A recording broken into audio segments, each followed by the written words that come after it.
Oh, we don't even get to do our intros. This is just straight into the heart of the action. Jewelman versus Lukeydukie. Here we go. Welcome to Breakout. I'm K-Vox calling all the action alongside NM, at least for this half of the event, as Jewelman taking the fight through this hockey main. Okay, yeah, we're already getting started, and we're already starting off with a stun too. Okay, Jewelman is just already just ripping off the beat here. Okay. Well, Honda is a character of pure momentum and aggression when he's at his best, so you really need to steamroll your opponent, much like Jewelman was doing until A.K.I found a way out of the corner.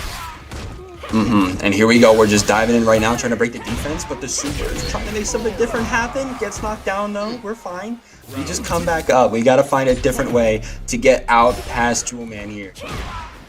Yeah, definitely found a way past him in that round, and doing a good job of blocking these cross-up attempts, and immediately launching into some pretty devastating combos. Uses the fireball, the poison fireball, to catch Jewelman coming up, but Jewelman not deterred at all. Very quick to get back into the fight. Tries for the headbutt, doesn't need to land it, gets a back throw for his trouble, but not having much luck stopping these drive rushes from Lukeydukie.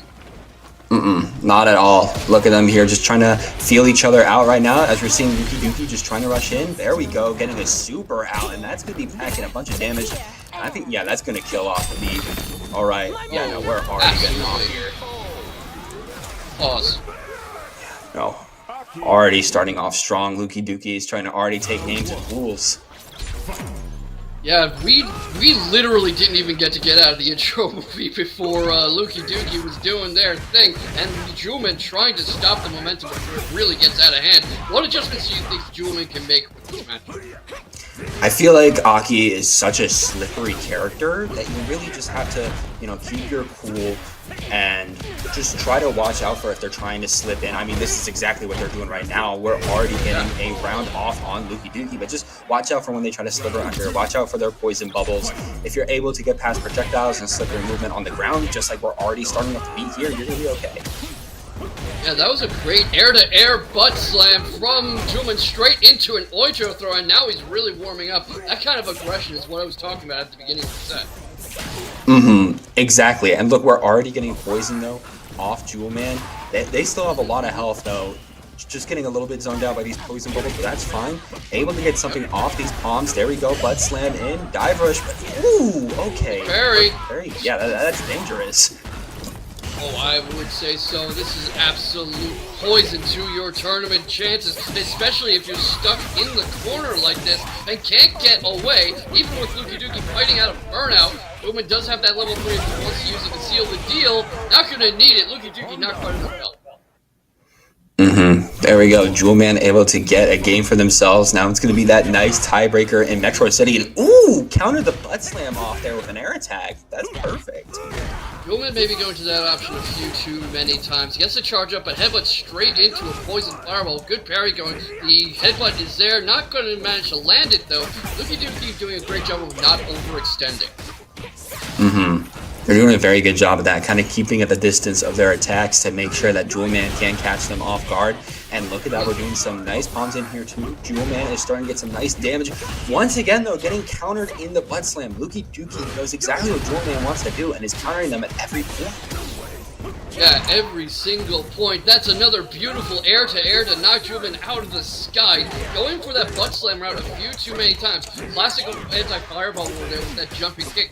Tries to dive rush in though and gets caught by Lukeydukie, not having enough health to deal with these kinds of shenanigans, to deal with being caught this often. Now Lukeydukie is on set point. I just wanted to make sure I wasn't reading the name wrong for a second. And Jewelman really has to figure something out and shake up this game plan because he's going to the well too often. He's finding the water running low. Exactly. Ooh, misses that torpedo, and look at that, getting slammed down because of it. Both feeling each other out right now. Jewelman has to come back from this. There we go. We're rushing in. We're trying to get some damage in. Back and forth right now. Throw escape too. Just has to find a way to get the advantage off of Lukeydukie because they're still keeping their cool. This might be the chance though. It might be. My VMix just froze up. Yeah. Oh, that's not VMix. That's the game. Yeah, no, that's the game off that. Yeah, we have no idea what happened, so we can't really commentate this, but Lukeydukie wins. Thanks for playing, Jewelman. Sorry that we didn't get to really talk about that interaction. But try not running out of health, I guess. My Shiranui. Okay, no, now this is going to be interesting. Yeah, no, just released a few days ago. I've had a lot of experience fighting them in a rank. Definitely still that slippery character, crazy mobility, has a projectile which can be broken easily, but it can lead to some very nice mix-up and traps against their opponents. Yeah, the thing is not quite as mobile, and you can see the designer doing some decent work with reading with the sweeps, but also Liquid O setting up these grabs, drive rushes in, catches him turtling, forces him to turtle, blocks and dodges away from the drive rush, but gets caught by this one. That's what I was talking about before we started. The setting up the SPD with the drive rush. There's beautiful work from the designer, and Liquid O can't afford to be caught by that too many times. No, they have to keep moving, and that's exactly what they're doing into the level 2, into the corner. Just needs a little more. They don't have their gauge, but that's fine. Just lay on the pressure with their Kokosun. Just keep going, just trying to play it safe, and yep, that throw's going to do it into the corner, taking a page out of Zangief's book. You know, it's funny we're talking about playing against a grappler because Liquid O sure loves his throws. Exactly. Ooh, a nice starting meeting in the air too, and doing a little bit of a mix-up with that dive behind the designer. It seems like Liquid O is doing a good job of throwing off the designer's timing. A few seconds ago you saw him mistime that spinning pile, the lariat, I'm forgetting the exact name of it, and right here you see him shimmy the designer to keep him in the corner. Can't stop this drive rush. It's super though. The level 2 is doing a lot of hurt right now. Oh my goodness, trying to even the score right now, and you got Liquid in the corner. Trying to make their way out though. Wait, we got some lows coming out here, jumping off, diving in. Ooh, we might be going around the world here. Got him on frame 1. Try to keep it going. Just spacing out the way your Kokosun. That's the perfect thing you could be doing right now, especially the OD. You see how it goes in the air a little bit, and there we go. Little jab, that's going to do it. Liquid O is going to be up 1. And something you have to factor in too with how good Liquid O is at a kind of an outboxing style is the frustration of not being able to get in on an opponent. Here is some good offense from the designer who finally gets in, but you see him drive rush in, try to make more happen, gets caught on the wake up option, and now he's back on the defense. Look at that, and already Liquid O is just getting so much damage in. We're in the corner, trying to keep him there. Nice little punish counter, but being very smart in spacing out. I feel like that's one of the best things you could be doing right now. Ooh, and catching it by getting you in the air with that OD. Perfect.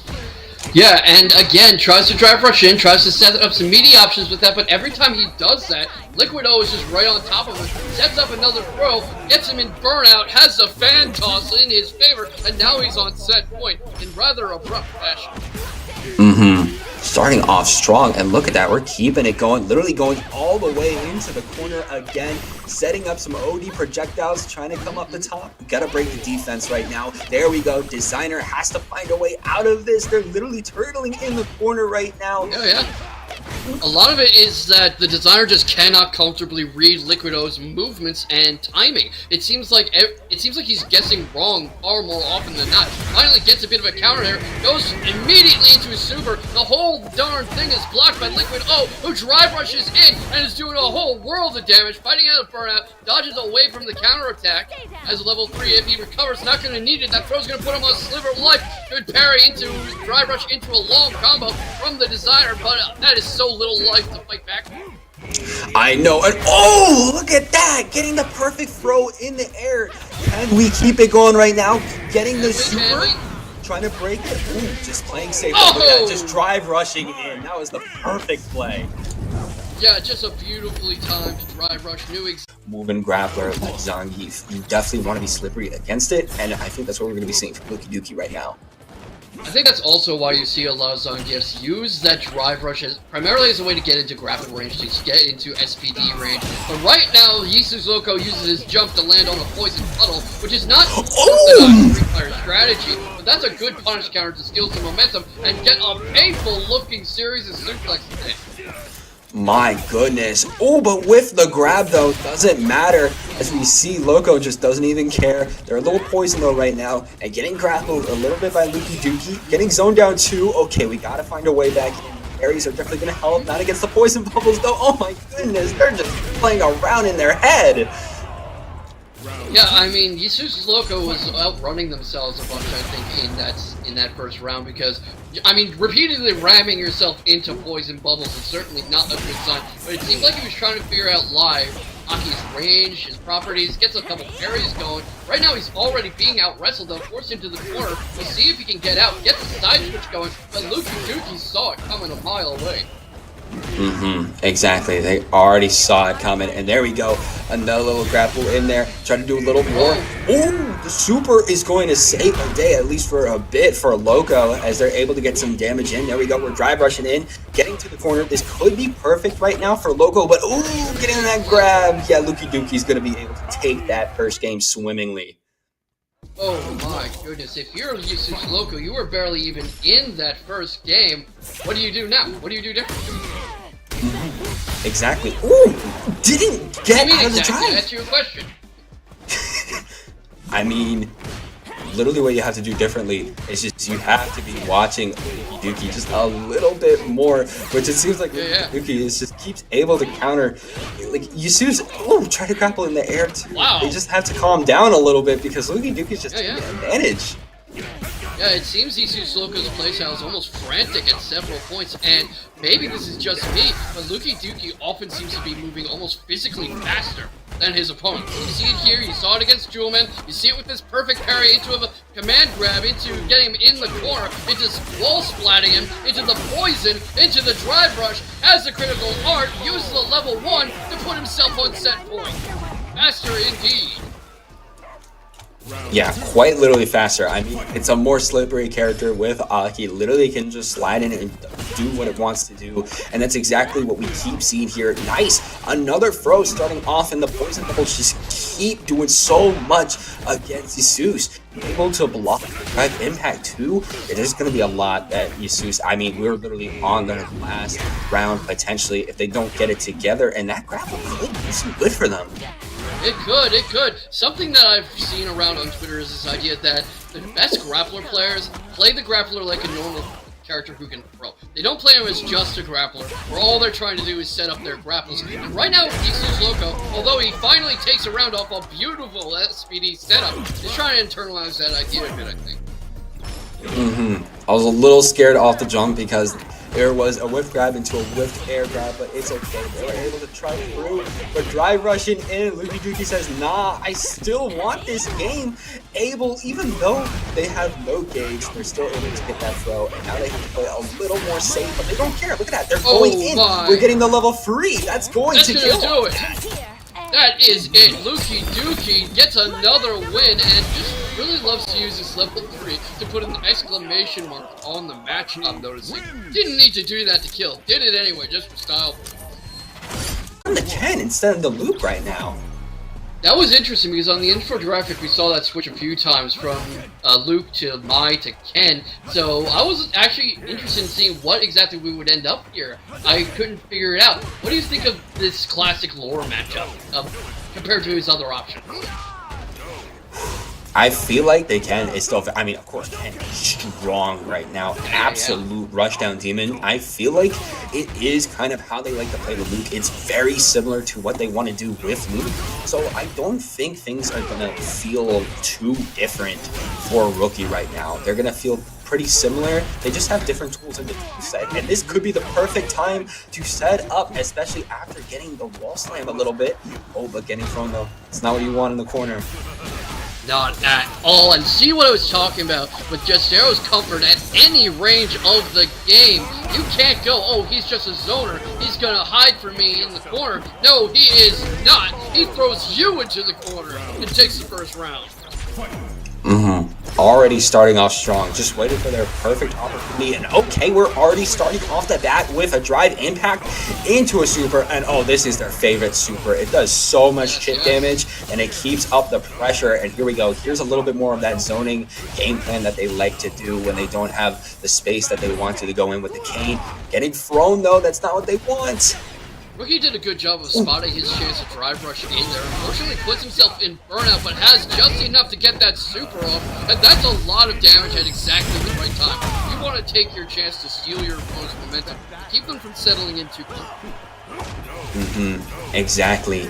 But Rookie right now doesn't have their drive gauge, about to get it back, but that leaves them a lot more in kind of defense. Starting out with the OP Hadouken, try to get in there. There we go. Getting in, Tatsumaki in the corner into the Shoryuken. Just needs a little more in order to tie the score up, playing it safe. And there we go. Drive impact going to counter whatever Jazz was thinking of, leading us to a final round. Yeah, we've talked about reads and adjusting to your opponent. He knew Jazdero was going to try something slippery there and rush in on him and to take advantage of the assumption that he would just zone. And Rookie was ready for that. Absolutely. They know Jazz's gameplay. They know they're going to try to go in when they have the opportunity, and was able to counter that pretty well. Yep, uses that to set up his own super, and not even going for the damage with the super. That's to keep Rookie totally in the corner when he comes up and gets the command grab. It's just so many layers to Jazdero's strategy. Doesn't matter though, Jazz is coming back in because they're able to get 2 DIs. And there we go, sending some nice projectiles in. That's going to do it. Jazz taking the first game. Definitely in that last round, DI was the key in order to their victory. In a bit of a tough spot, they were able to DI and always catch Rookie off the guard. Yeah, and that is the most important part of Street Fighter 6. And I was talking about this a bit earlier, talking about disrupting momentum. If you can make your opponent uncomfortable and throw off their plan and make them second guess themselves, you're most of the way there to winning. Rookie gets in, gets a good few kicks to the mush, and gets him towards the corner, gets a good Shoryuken going. Jazdero backs into the corner, and now he's just got a lot of room to tee off on him if Jazdero can't find a way out of this jam. Exactly. They're both kind of neck and neck in health right now, but here we go. Jazz is rushing in, drive rush coming out to boot, and there we go, do a little bit of some projectiles in order to get some further carry, and there we go. Jazz is already able to take that round and is 1 round away from moving on. I like Jazdero's willingness to use small buttons. He's not always going for the biggest tool in his shed. He's not always swinging for the fences. Sometimes you just need to get on base. Sometimes you just need to advance a runner. Right now he has level 3 if he wants it. He has anything in that Trinity. The level 3 already pops off. Obviously not going to get anywhere near a kill, but that's going to do a big chunk of damage. But Rookie almost into burnout, and Rookie has critical art, but now he is in burnout. So little health. 1 interaction away. Jazdero wins. Off that level 3, I feel like Jazz was able to put Rookie of that advantage they have of, you don't really know this character too much just yet, but at the same time, if you played the last few days, there's mines everywhere right now. Yeah, starting off with a fireball trade in the middle, mistimes that drive rush, not sure what Lukeydukie was going for, and now Lukeydukie is on the receiving end of a lot of offense. Manages to climb back out of the corner though, forced right back into it, and Lukeydukie with a perfect read on that jump out again. We're already just absolutely laying waste in the corner, trying to get the overhead. We're able to get it, keep it going, level 1, and already Liquid is telling Lukey, you gotta have a different gameplay. I mean, we saw immediately after the round started that Lukey was already devoid of their drive gauge, almost. Like, Liquid was just able, after 1 interaction, to get everything they wanted. Yeah, Liquid's doing a great job of getting around the poison traps to the poison bubble, anything else he tries to do. You saw that dive kick just a bit ago. You see this corner pressure into the super, and just the fact that Lukeydukie hasn't really gotten any offense off this round. They haven't been able to have a single hit, and now Liquid has the fire on Mai after that level 1, has the buffs, but yeah, Lukey's able to get their way in, and we're starting to get some nice jabs, get the poison. That's exactly what we need. We just gotta be slippery now. Yeah, the thing is that when Lukeydukie throws out that poison fireball, Liquido pretty much reacts the same way every time. Jump over, ideally some kind of aerial attack like the dive kick. Eventually Lukeydukee's probably going to get that read down, but it's not going to be now, because Liquido just took the first game. Already starting out, Liquid is making a name against Lukeydukie and saying, this Mai is still going crazy. I'm off the Dawson, but that does not matter. You're not going to get anything on me. And we're already being carried into the corner off of that sick combo, and we're trying to keep the corner pressure up with some of these projectiles. Yeah, and Lukeydukie already doing a bit of a better job of getting some offense in and fighting out, but Liquid showing that he is the 2-time breakout champion for a reason with how he's forcing Lukey back. always able to keep Lukey out of the distance they want them to. Doesn't want anything close range against this A.K.I, but there we go. That throw might have something happen. Nice little anti-air too. This could be looking up and up for Lukeydukie, but oh, the low jabs are not going to be giving you any kindness. Yeah, what a way to fight back from set point. Has the burnout going already poisoned and keeping Liquido turtling up. But Liquido is so good at finding opportunities to get out. Not this time. Sometimes there is no road out. Looks like Lukeydukie is starting to figure out this mine matchup, but ooh, the Kokosin was a little bit charged up because of that, able to break the poison bubble, and we're back here in the corner. I imagine Liquido is like, okay, we are not playing this type of game in top 16 right now. I want to get through you. I want to get past this Iron Gate, and you're stopping at any chance I get.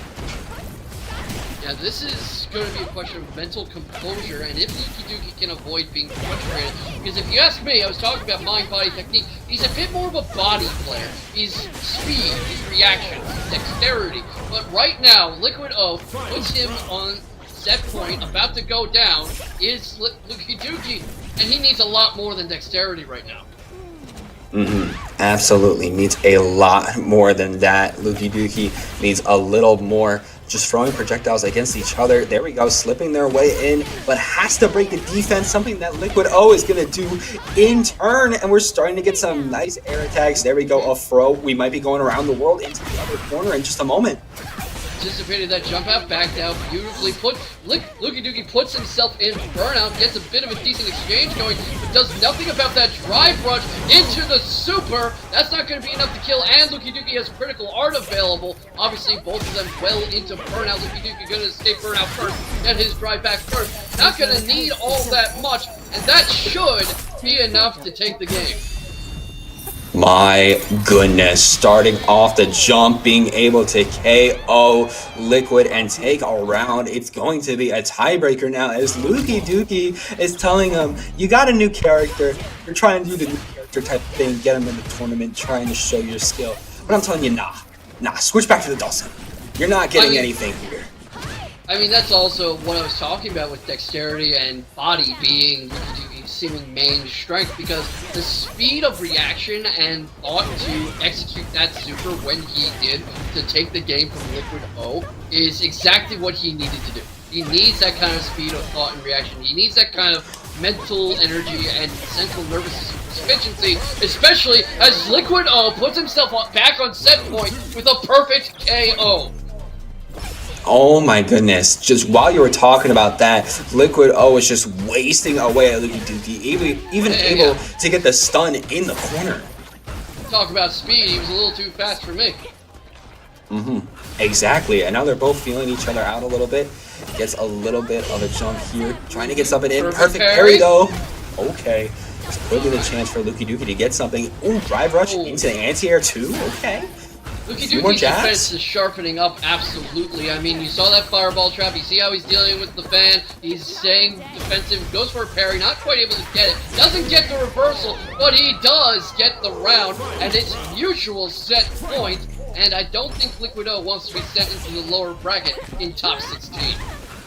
Last game, last round for this match. The heat is definitely on as both of them are trying to find a way in. This might be Liquid O's chance. There we go, throwing, and we're in the corner. This is the home of Liquid O. This is where they want to be. Sees you parrying? Nah, we're just gonna throw. See you in the corner? Nah, we're just gonna throw. Do some lows. We're on solo right now. Keep drive rushing in it. Okay, yeah, the level 3, it's coming in. It's getting the heat on, and that is going to do it. Liquid O is going to be coming out of there, out of the fire alive. You know, I think I would get hit by that on purpose just to see the cutscene. It's so damn stylish. It is. It reminds me of the From Zombie, the Blanka versus Blanka. What do you think of the mirror match? I have a feeling Blanka wins it. I mean, I think Blanka has a chance against Blanka, but it's just a matter of time. I mean, Blanka's already getting a nice throw off Blanka, and ooh, okay, the vertical rolling attack too coming into the air.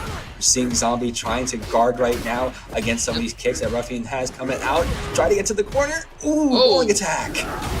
Really nice. A lot of rolling attacks. Really nice trade of Blanka balls into that baseball slide drive rush, and right now Ruffian just really in control of the momentum. Much more aggressive, much more energetic, pressures him a lot more. Gets juggled though, and might be Zombie coming back. Perfect parry at the exact right moment. Back throws into the corner. Backs off of it, has 3 Blanka shots if he wants it, if he gets the chance to use it. Gets the counter. Here comes a super just to put it beyond doubt. Literally put themselves in overdrive and just took that round. Ruffian's already starting out strong, jumping over the rolling attack too, coming out from Zombie. We're saying, no, we don't care about those. And a little trade coming out too. Yeah, no, bowling and Blanka is going to be what's going to be getting both of these, either of these, the win, especially some of these wild-time throws coming out too. I mean, that's something you see a lot with Ruffian. He really likes that Blanka-chan setup. I mean, he'll kind of get you caught between his own attacks and Blanka-chan, but not going to need to go to that particular well this time. Gets the burnout, the stun, and the kill in the corner. Moving on to game 2.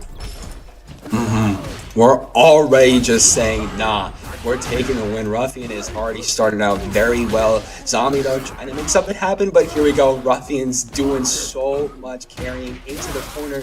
Whiffs of attack, but it's fine. They're okay, but we're out of the corner now. We're going back into the middle. Yeah, Tor's neutral again, backs off a little, reads that Blanka ball set up, and now it is time for Ruffian to be on the defensive, but his turn is back with that perfect parry. Drives the Zombie back towards the corner, stuns him, and this is the same situation at the end of last game. Here comes Blanka-chan, here comes the juggle, a long combo, a very painful one, and here we go again. Might be putting himself on set point. Yes, he is. My goodness, just immediately off that, 2 stuns round after round. That is absolutely crazy from Ruffian, but it looks like Zombie feels that fire, but gets knocked out by the OD rolling attack as both of them are starting to space each other out now a little bit. I mean, we've talked about comfort and mental preparedness and throwing your opponent off, and that's a big thing with fighting against Ruffian. He is so good at this free-flowing aggression and getting in your face and staying there. You have to stop him from building up any momentum. You have to make him play uncomfortably. Exactly, but look at that. Yeah, that was perfect coming out from Zombie there.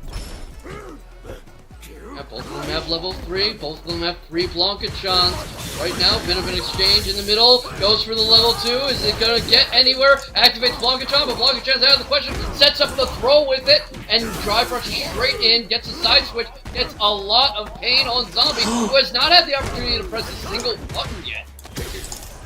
They haven't been able to get too much off of Ruffian. Waiting a little bit. Here we go, coming with the drive rush. We could have the corner here, able to get a nice little low, keep it going. And again, the OD rolling attack creates a nice move in order to always get out of the corner, able to get a nice throw. We have no drive gauge right now, trying to lay on the pressure. Both of them don't have it, and okay, yeah, the electric thunder is going to be taking Zombie out for good, out of commission, as right here we're going to be seeing who's going to try to make it out on top. Is EC going to be able to take it and claw their way back after their 2 wins, or is ZombieAzteka try to make something happen? ZombieAzteka always puts up a good fight here, but straight into the perfect parry, into the command grab, into air-to-air rather, not quite anti-air, backs away from the drive rush, stores neutral. You know, EC goes for its charge, gets the stop going. ZombieAzteka has 2 medals, has the drive advantage, has level 0 right now, starting to charge up. Now it's EC with the part of the super meter, gets away from ZombieAzteka, who mistimes his own super. And this is a very dominant EC round, but flashes of brilliance from ZombieAzteka. Either way, though, EC's going to be able to get it off that little DP there as we're going into round 2. ZombieAzteka's got a little more cool against EC, especially as EC's trying to go in off these air attacks. Throw escape, but just trying to get in. Oh, nice OD throw. Great OD throw, but not a lot of follow-up. You know, ordering just the one piece, not getting a side, not getting a soda, goes and kind of whips the grab into midair, gives EC all the room he needs to punish him for it. The jump over's there for EC, no real bucket, locking that down, and straight into another super for the trouble, and we're already looking at the end of the first game, I think. We got a little bit left. Killing, but look at the... Oh, wait. Oh, pinwheel wait a misses minute. into Wait a command minute. grab. ZombieAzteka is still alive here, even with that one. Oh, but not anymore. It was a little risky, especially off that 1 HP. ZombieAzteka was starting to get a little something off on EC, but it just wasn't enough. EC is going to be the one taking that first game. ZombieAzteka is having a lot of good individual moments, but they're not really coming to much. They're not really being followed up on. They're not really coming together in a way that creates a coherent game plan against EC. What do you think is missing in this chain? I feel like what's missing is they know how they want to start their combos, especially with those low ballerina twirls, especially with those drive reversals, especially with their throws, especially with their supers. But what do you do after? What do you do after that? You got the hidden, but we're not doing much after the fact, and because of that, that's literally saying to EC, hey, my turn's over. It's your turn if you want it. I don't want the turn anymore. And that's not what you want to be saying in the stream. Yeah, finally takes his first round of the set in a very interesting way. I've noticed that when EC goes for that pinwheel, more often than not, ZombieAzteka is able to force it to whip and follow up with that command grab. So I wonder if EC's going to change the timing on it, start pulling something outside the pocket, or what kind of adjustment he's going to make here. Definitely going to be interesting. I mean, we saw twice that those windmills in the air were able to make some nice stuff happen, but it looks like ZombieAzteka is just trying to play a little bit more safe, and that could be the perfect setup right now, getting a nice 2-hit combo, getting a throw 2. We're in the corner. This is the perfect time to get damage in, and okay, we're also doing the level 2 too. This is the perfect time, especially with their drive gauge down. We got to keep the pressure going.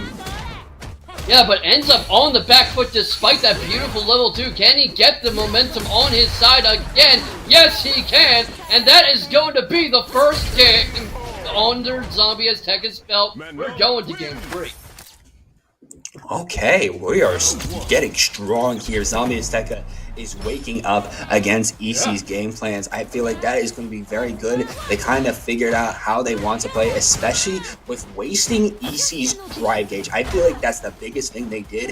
EC so many times, ODDP, ODDP, ODDP, and that really drains your drive gauge, and because of that, they were able to take advantage in the corner of that burnout state.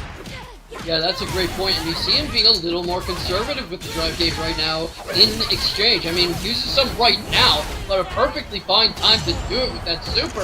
It's perfect parry for the trouble. We'll see what adjustment of ZombieAzteka can make as 2 metals, but not able to do a whole lot with them. Forced into the corner, jumps in, grabs, puts himself on set. Point is easy. EC has got the advantage now, and it's up to ZombieAzteka to kind of keep their cool and figure out, okay, what do I need to do? Getting thrown is not something you need to be doing, though, especially with how many backdashes is EC going to do today into the drive rush? Here we go. We're laying onto the pressure. Can we get into the corner off the jump? Yes, we can. Get the throw and keep it going, but we're just kind of feeling it out a little bit. You know, we're kind of, it's the backdash game again. Yeah, backdashes, charges up his stock. You see ZombieAzteka getting through the low fireball, but that drive rush game is there for EC, who gets the super off, and that is maybe a little overkill, but what it also is a ticket into top 8. I mean, that was stylish, especially with the perfect KO too. Literally 1 HP on your opponent and getting the level 3. That's just crazy style points. That's crazy style. His face and run him over, and that's Blanka in a nutshell.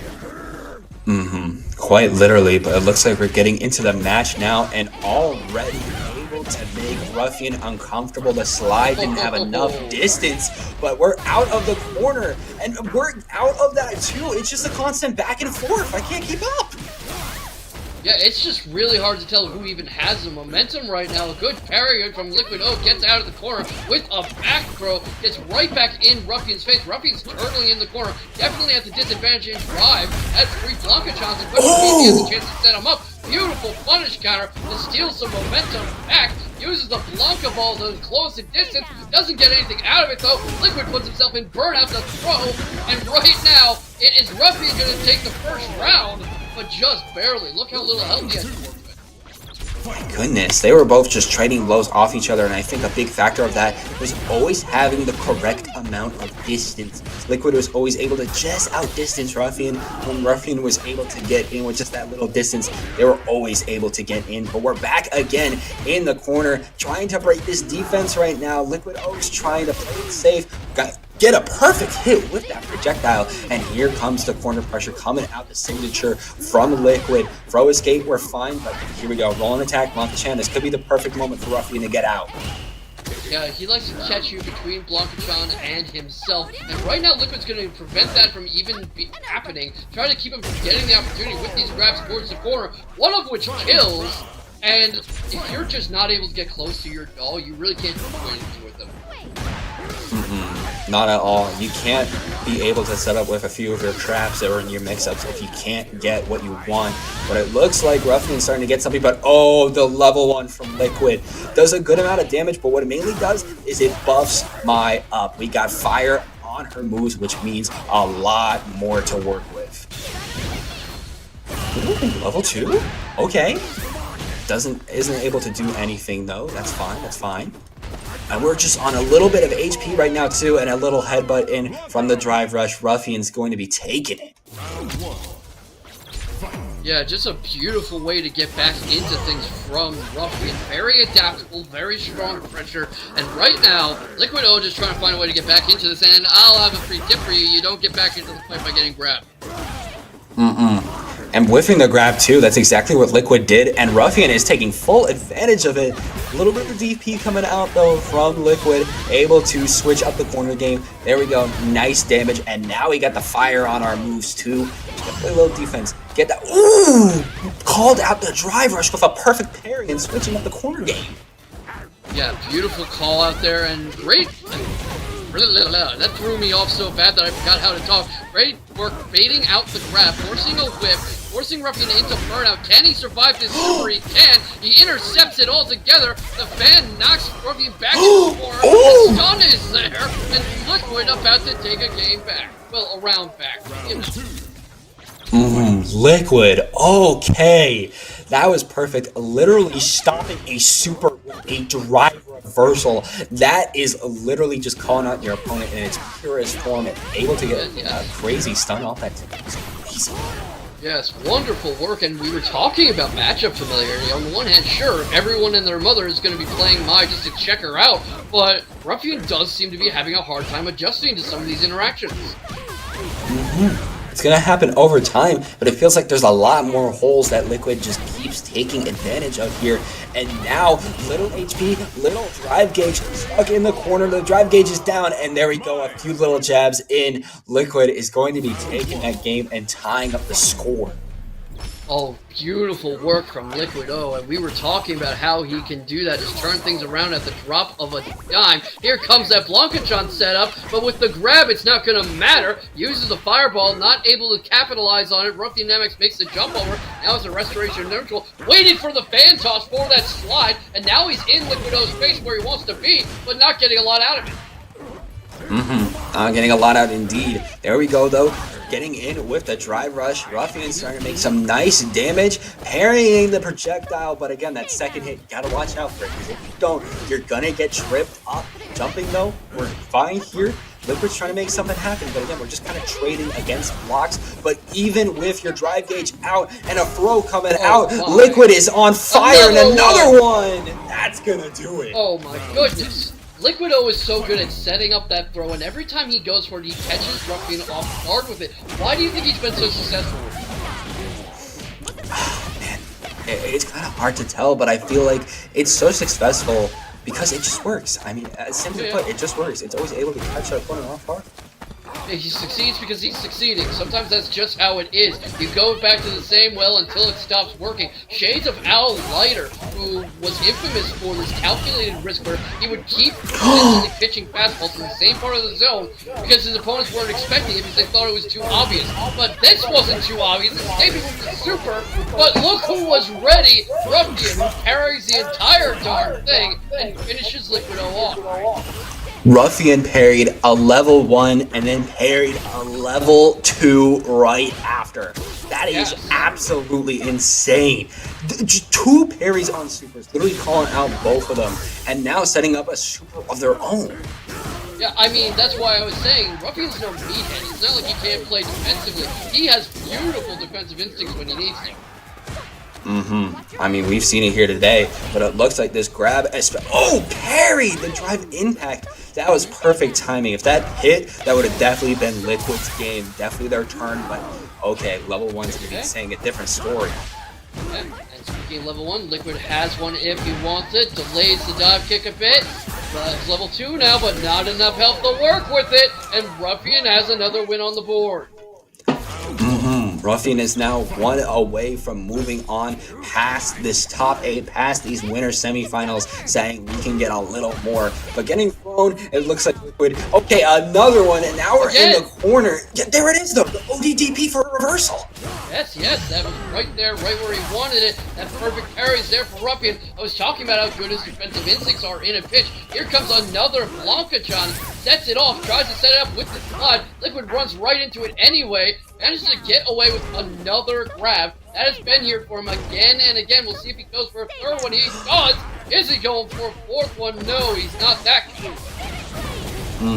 Not too much, but we're still laying on so much pressure here, trying to keep ourselves alive, getting another throw. Oh, hey, Liquid is not going anywhere. They want to take this to a game 5. I think eventually Ruffian's got to start teching those, right? Yeah, no, these throws, especially from Liquid, are crazy right now. But, I mean, there we go. There's a throw escape coming out. Another one, too. Okay, we're calling it out. Literally hearing us in the booth. Can't get that one. Oh, and gets called out by both hits of the projectile, too. We're in the corner yet again. Liquid has been laying on the pressure. And, okay, another throw. Ridiculous. This is like that clip of Justin Wong playing Mortal Kombat and the kid's getting mad at him because he keeps spamming rocket launcher. And Justin's just like, no, you're going to learn. You're going to learn how to deal with this. Ooh, and learn how to deal with that level 1, too. Now we got that My buff on Liquid, but it doesn't matter. Ruffian's just still rushing in there. OD vertical attack, keeping it going. We're in the corner. We got a Blanka-chan. We got to get the defense off, though. There we go. Empty drive gate, and that doesn't matter. We have the perfect moment. Level 1, we're out of here. And now Ruffian's on set point. We'll see if Liquido can keep himself in the top bracket. But he's giving Ruffian a hell of a fight. You have to admit that. Oh, jumps straight into the Blanka-chan. Almost lands on it again. Lands on Ruffian instead. He gets caught in a pretty meaty combo for his trouble. Was himself in for an out. No stocks. Has level 3 if he can survive long enough to use it. If he even wants it. Backs off a bit, caught in there, uses the level 1 to force Ruffian back, gets a fireball, and right now getting right back in Ruffian's face. And, you know, it's interesting, not afraid at all to get very aggressive and in your face with Ruffian. And oh my goodness, yet we're still in Ruffian's face, and okay, here we go, coming on the level 2, and we're going to a game 5. What a time to pull that out, just called it out beautiful. That was perfect, especially with the fire buff too from that level 1, still having some stocks left over. That was the perfect way in order to get it against Ruffian, but Ruffian's already starting out with a drive reversal, and they're trying to keep the pressure going. Ruffian's been very good at reading these side switches here where Liquido jumps for him. He'll adapt very quickly. Can't adapt to that one though, lands right on the fan, gets a back throw, uses drive rush to get back on the corner pressure, about to put himself on set point, jumps over with the side switch himself, was tech by Liquid, but can't stop these double kicks to end up a point away from going down to losers. Ruffian, set point. Ruffian is sitting pretty right now, and I know Liquid is going to try to find a way to get it off, especially drive rushing in. We're starting to lay waste, but you can't count Ruffian out too early as they're already getting their super off. We're buffed. We got the electricity, the roaring thunder, and we're already going around the world into the other side of the stage. Gets stuck in the corner, throws him back, but the Blanka-chan's right there. Now it's active. That was not a good play from Liquido. That was a costly mistake. Now his health is precious low. He's forced onto the defensive, manages to drive Ruffian back, carries the Blanka ball, goes for a fireball, goes for a projectile, not going to get it. And right now the drive rush is there, the momentum's there. That grab should do it. It does. RUFIANmx goes on ahead. But what a fight he had to get here. I know. I hope you have a drink, chat. I hope you've had a chance to get comfortable, wash your face, grab a quick bite to eat, because these two are not going to wait for anything. They are straight into it. Actually, I say they're not going to wait. They're a little tentative to start off the fight, start off the match. Easy gets 3 charges going, gets 3 stocks. Finally opens up the first significant offense of the match, and right now backing off again. Backing off. Look at us getting the damage. Trying to get into the corner. We're able to. But, ooh, there we go. Drive impact. The perfect time, too. This is now Jazz's turn as they're drive rushing in. And we're starting to get our set play in motion. Another throw. And we go around the world. I mean, I've talked about how good Jazdero is at spotting openings, at sticking to his game plan, at watching and waiting for a moment to counterattack, and you are seeing that demonstrated in full glory here in this round. I mean, quite literally. And oh my goodness! Catches him with that little portal trap. I don't know what BC was thinking jumping past it. I don't think he expected the activation. No, I don't think that EC was expecting that either. Jazz already just pretty much calling out EC, telling them, you gotta slow down because we're gonna be hitting this level 3 and it's going to ruin the damage. Oh my goodness, so much damage. It's so close to burnout too. Here we go, burnt out already. Has level 2, has 3 stocks, and might not get a chance to use the waves as Darrow's playing. No, that should probably be enough to do it. You don't get to be stunned against Jazdero. He is going for the kill of Dark Spelled Blood, and he is going to get what he wants unless EC can pull off a miracle. And we're going into the level 3 too, literally on 1 HP. EC's gonna try to do whatever they can in order to bring it back. And of course, this level 3 is gonna be doing a lot of damage, but we definitely need a lot more. This could be the perfect time though, but Jazz trying to get a DI and isn't able to. They're both scared, they're both zoning each other out, but the throw, yeah, that's gonna do it. That was the perfect, just the perfect pawn pieces for EC to get something, especially with Jazz having no gauge. They were in burnout, but that throw, they were caught off guard.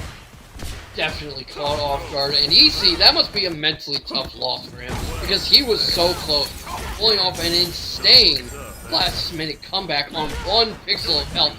He just didn't need to get hit. He needed to go a few seconds more with no damage, and he could have pulled something off. Right now, he's fighting like he wants to reassert himself. That's exactly what we're seeing here. I mean, that was perfect coming out from EC, getting the level 1 super off, countering Jazz's drive impact, and we're trying to keep it going, but we just keep getting anti-aired right now. Jazz is always calling us out. EC's got to find another way in, and they were just waiting for their drive gauge to come back, and now we're going all the way into the corner. We've almost spent it entirely, but that's okay. We're still alive. We're getting nice lows. We're going in with a drive rush, seeing a little more, but Jazz doesn't want to go out just yet as they're able to launch you in the air, and it's so close right now. It's so scary, and yeah, the projectiles are gonna do it. I mean, when you're a rushdowner like EC and his favorite Juri, it's hard to get in on Jazdero and stay in. It is so tough, especially because Jazz is always doing things to mix you up, get out of the position you want them in, and of course keeping you out of them in general. Like, look at that, we're just teleporting in. Yeah.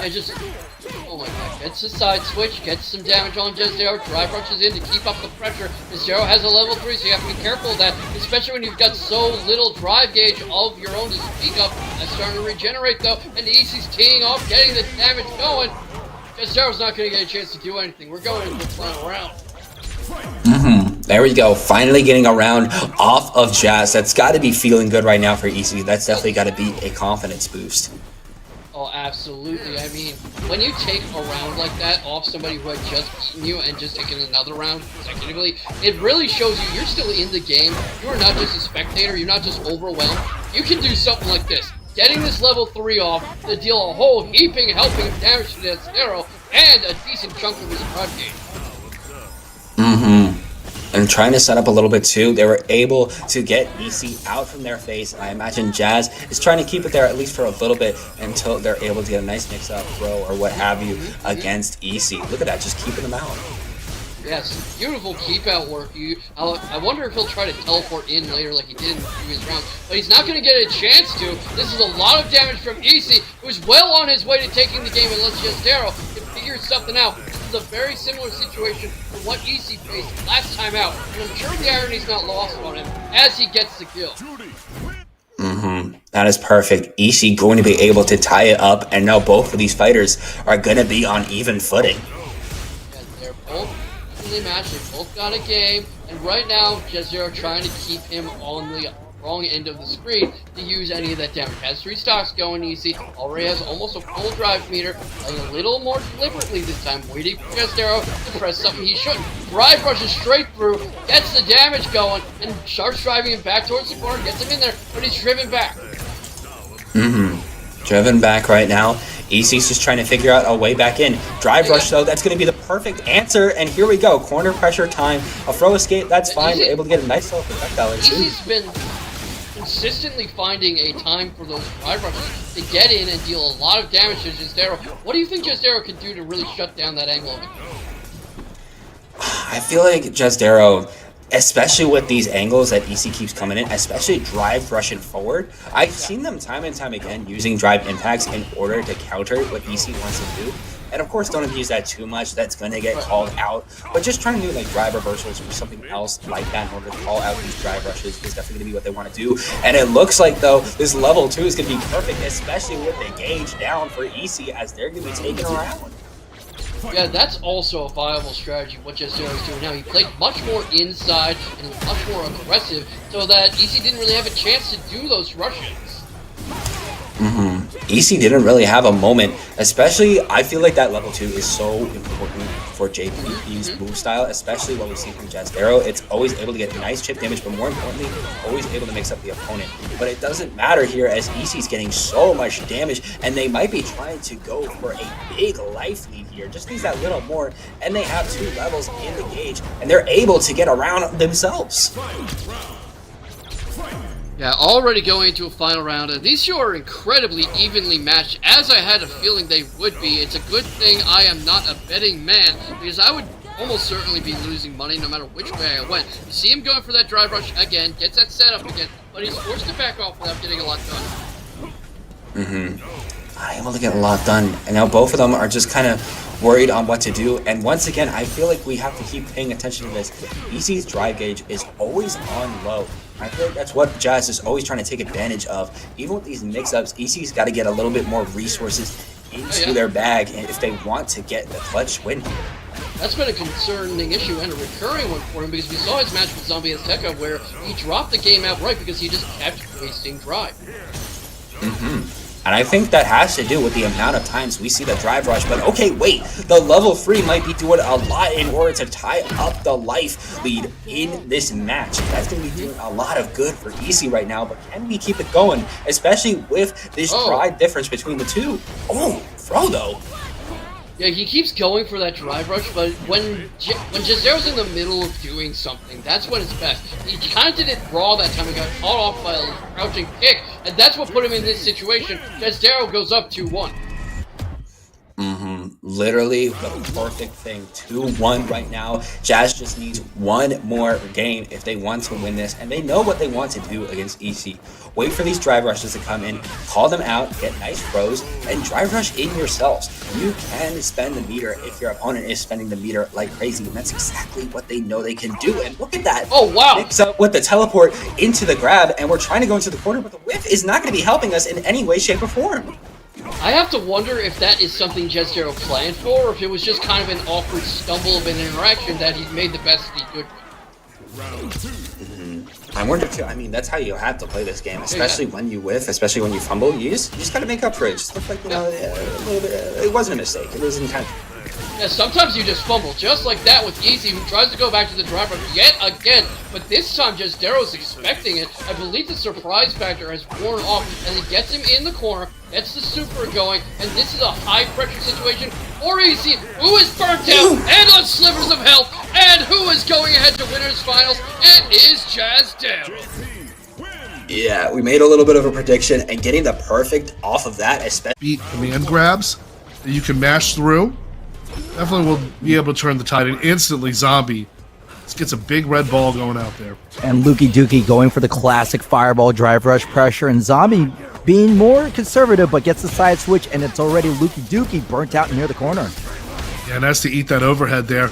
Okay, in the middle of some pressure there, but that just makes it the inevitable splat. He's already going to play with the toys early. Rainbow Ball going to need a mix-up here. Yeah, this is one Toys R Us kid you don't want to be like right now. Zombie winning easy first round, bringing it to the newcomer. Yeah, and he's found the extra damage at the end of the aisle to claim his perfect to start off the match. See how Lukeydukie here responds as time has the corner and lands the throw there. Working on a perfect of his own. Commentator's curse. That's always a real thing. Oh, good. Big whiff by Zombie. Lukeydukie does not have the drive gauge to take full capitalization. Make sure to squeeze every bit of damage from that opportunity. But Zombie making sure that they're not buried yet, but still gets jabbed out on the cross-up. And one more throw on the go. We got it tied up. That was really dangerous checking the drive wash from Blanka there, but Zombie was able to recover using that life lead and hitting the poke in the right areas. And seeing already off to a start going for the air-to-air, using some of these empty jumps to be able to see if get more baits like we saw in the previous round with the up ball. And now Lukeydukie has turned the tide here. But we can see right now that Zombie is getting a lot of mileage out of that crouching sweep. Excellent. Okay, challenge from Lukeydukie. But again, you've noticed, Chris, that Lukeydukie has been burnt out in the first 30 seconds of each round. Yeah, missing that big juggle there by Zombie. That would have caused Lukeydukie to be very deep in the critical health area. Caught him on the footwork there. There it goes. Drive rush roundhouse fits another one. Another one going to keep digging, and Lukey takes it. Yeah, you could see that Lukeydukie actually whiffed their drive rush punish. I saw the standing light kick, hit it a bit too early, was unable to check the drive rush. Okay, overhead, Lukeydukie trying to play the spacing game, but Zombie again with the drive rush heavy kick. And again, we are right to the wall. Don't know what you were doing, challenging that neutral jump shimmy. After that, usually that's to bait throws, and I think Zombie may have had that dragon punch anti-air or something with a low profile, but does a level 1 reach? Yes, it does. Sends a toy flying out there as well. Lukeydukee's Oki was a little bit too negligent for the level 1, and the air-to-air from Zombie again. 3 rounds, early round. Yeah, both these characters love doing those empty jumps, taken to the skies in order to close the distance there. Really, because it mixes up some of their dash options, like where you got the Blanka hop, and then you've got the A.K.I puddle, which, for lack of a better term. Oh, too much advantage. Too much advantage. That is absolutely correct, Chet. If you have too much of a frame advantage on drive rush, your throw will not connect. But what does connect is a level 1, and oh my gosh, deja vu in the corner. Zombie makes quick work of that next fight there. Taking a decisive lead. Exactly, I mean, I call that having green fingers. You know, just slips from your grip. Just can't get that scoop. It's more like a slip. Yeah, it's just you want to catch it through your fingers or just let it slip. Oh, and that's minus around like somewhere between just under 10 frames. So you have a special move that can reach, get there. You can get the punish against that move from A.K.I where she throws out that whip. Ah, yes, that's usually you want to answer that with a drive rush of your own or a fast special. Yeah, drive rush punishes are very optimal in this game. Oh, almost got that jump in there, but that just gives Zombie room to get the throw. Take what he can get in the corner there. Big dome overhead confirms it. Into the kick, and then the low jab to RSVP, match point. 1 round away, but Zombie making sure that they're doing those Samoan-style headbutts with Blanka, and the standing heavy kick. Zombie's been using that button They both just did. Yeah. 3! They both returned it. I mean, they make it look like it's such an easy anti-air, but the timing of it is very, like, it's a slow-moving anti-air, so your reaction has to be on point because it can lose to a lot of jump-ins that land a certain way or at a certain speed. Lukeydukee's getting caught in the air one too many times. Zombie, it's the standing heavy kick and the sweep that's really giving Zombie the wherewithal. He's found the gaps, and he's going to level 3 his way further up the loser's bracket into the quarterfinal. There's incredible performance. Shout out to Lukeydukie, his first appearance here in the Breakout Series, making it into the top 8 with that A.K.I. Hoping to see more. So here we got some new titles here, by the way. I mean, we got Grandmaster versus High Master. So this is Rookie with his Luke. I know he had a very impressive run in the last few Breakout Series against Designer here, this Zangief who likes to keep it moving, the hustle and bustle, right? Oh yeah, the modern Zangief, but that's gonna be one of the problems with Zangief. When you whip FSPD, you're so open, and when you gotta, oh no, cut off with a whip DP right there. Yeah, and, you know, really when approaching modern controls in general, I kind of just go like, okay, just imagine you're playing an opponent who just has better reactions than you by default. There's nothing you can do to beat it, and you play the bait game, and that was a great check by Rookie. Getting the mileage off that low strong and then connecting with that level 1. Get the first points on the bear. This is the first time we've seen the designer in the top 8. So what is the story for me is while the designer has the better rank, Rookie has more breakout tournament experience. Yeah, that really comes into play, especially when you're talking about these 3 out of 5 sets that we have here in the top 8. And when that prize pool keeps on growing and the Matcherino keeps on matching the arena, right? That's why we're practicing here, okay? And that Matcherino keeps on matching, right? Mathing, that's what it is. Matcherino keeps on mathing. There we go, you know? And let's see that level 3 in business here. Rookie taking care of it. And oh, will it kill? Yes, it does. Just gets the mileage for the High Master. That's right. Zangief might be dressed up as a librarian, but a Rookie made sure that they're going to check out of this tournament real soon. So, Zangief, I know that the player base, man, I feel for Geef players, but despite all the nerfs he get, this character is well represented in the upper echelon of Street Fighter. Oh, he's beloved. And of course, I mean, I know it from Zangief players, the feeling they get winning a Zangief. I mean, it hits different almost. Like, just the fact that you can win a major, or you can make moves in top 8. I mean, what you talked about is character and personality. Like, some people who main Zangief, like, it just writes their own narrative for them. When I was watching Itabachi Zangief dominate East Coast Throwdown with Zangief, and his, like, antics and his controller and his personality, and just how he is, like, just around in the community, like, it's like, yeah, you know, it's a vibe. I'm with it. It is, you know, you got to just really live your character, and Zangief does have a lot of struggles. He has some good moments, but when you're up against a character like Luke, he pretty much has every tool in the tool shed. You start to feel a little cheated. Yeah, and especially, it's like Street Fighter V. When you walk into a low-medium kick, it just means business there. I mean, Luke pretty much is as much as menacing as Karen Kanzuki was in that previous game.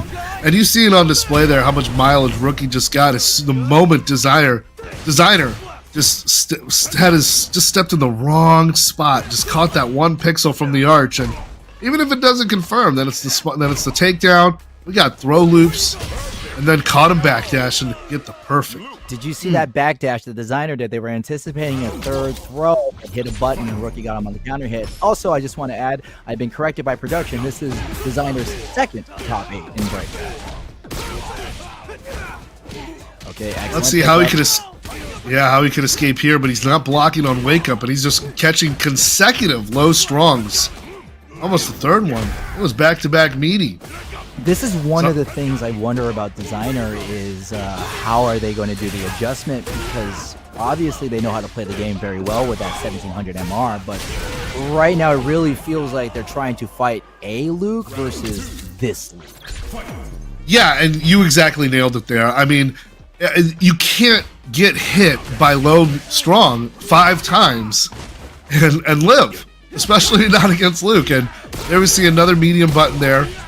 Rookie's just able to just finesse his way and then gets a shimmy. Good pressure. Okay, designer holding his stand his ground there. Oh, again, right. Walking forward medium punch. Yeah, he just has that as advancement on all his normals. You've got to respect that. Yeah, designer actually wanted to trade with the crouch, a standing medium punch, but Rookie had the better button. Okay, designer blocks that side switch. That is the optimal punish for Keep. Just put your opponent in the corner. Now you could walk, keep your opponent still, but oh my god, with DP. And you know what Rookie's gonna do? Level 3 from the charge knuckle, and this is gonna go ahead and give them the third game. And unfortunately, the designer had to design a new game plan because time in Breakout has been Kaputski's. Yeah, I mean, it was an impressive run making it here this far. But again, there was just no adapt for those identify those opportunities. So here we got EC, okay, our Juri going up against Zombies back up in this. Should be losers quarters? Yes, it is. Yes, it is. Not quite the Ruffian EC matchup. This is less Apollo Creed versus Rocky, but maybe it could be Apollo Creed versus, you know what? Blanka gives me Clubber Lang. Clubber Lang. Yo, I love the Rocky movies, man. Oh no, they're fantastic. I was actually just watching the third Creed movie, and I thought that was really great. You know, as well. It has a lot of that Clubber Lang energy too. Wait, there's a third So it just Creed reminded movie? that. Yeah, there's a third. Yeah, yes, there is. It has Jonathan Majors. It's great. Oh, wait, wait, that's the one he fights his homie from prison, right? Yeah. Okay, Oh, what an overhead there! Easy with the overhead and punches the Painter for the first round. Look at it. And not only was it with that mix-up, look at that drive gauge too, man. You didn't see it coming, man. Okay, Persona 5 walk back from EC, but the Zombie again, the crouching, the fierce punch sweep, that's been their button. Worked very well against Lukeydukie, and it's going to tag EC. Yeah, but like your improvement with the gamer tag, with the gamer handle, Rookie was able to get that perfect parry there, and checks against the drive rush too. That's confident. Yo, man, Zombie knows the speed timing of that standing heavy kick. Wouldn't you say? Yeah, he's got a good read on it, good adaptation. I like how he's changing the trajectory of the Blanka balls, like so it doesn't get too predictable with the speed. Drive rush feint. It looks like he was fishing for something, and yeah, there was that down forward fierce punch. When it whiffs, I mean, first off, it's minus like a lot, but it pushes back so much that the only thing you can usually punish it with is a level 1 if your level 1 is the reach. But the thing is when it whiffs, oh man, it takes a bit for him to get back up off the ground, and that was able to get EC to capitalize bigly on that one. You could Big time. You could load a PlayStation 1 game in the span of Blanka's forward heavy recovery. Oh yeah, I would definitely agree. I'll play some Ape Escape, Twist the Metal. Rap of the Rapper. Yeah, shout out to Chris, our retro game fanatic. Gotta believe. That's what Zombie's gonna do here in Critical. Staring down that stomp, the fake cross up, gets a read, empty, jumps into level 3, but got to.